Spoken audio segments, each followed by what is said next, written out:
Do you struggle in your conversations on the topic of veganism with your friends or on the streets? Today, I want to share a valuable insight with you.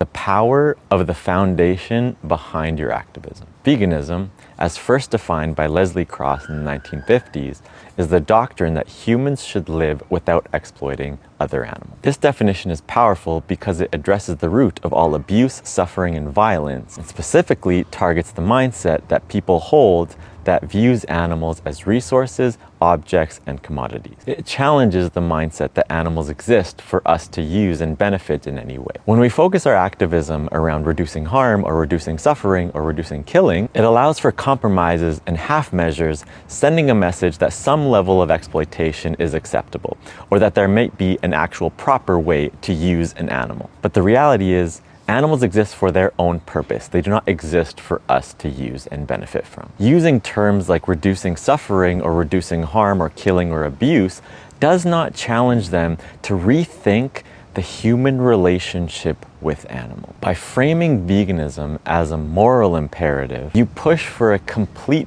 paradigm shift.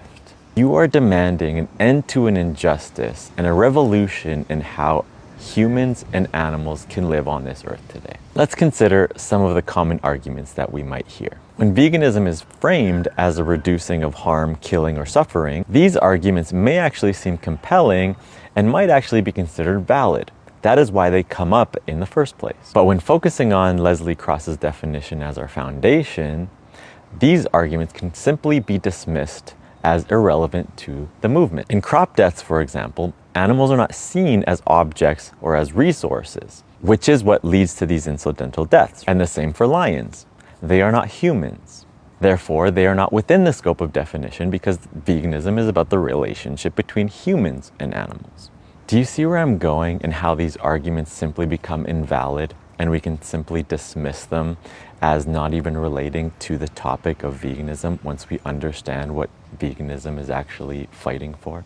This definition dismantles such arguments and keeps the focus on intentional exploitation at the hands of that individual.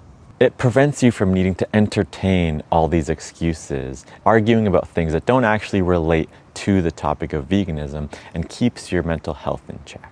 So if you're struggling with your activism or your outreach, remember the power of sticking to this definition as a strong foundation. This is the path to true liberation and lasting impact.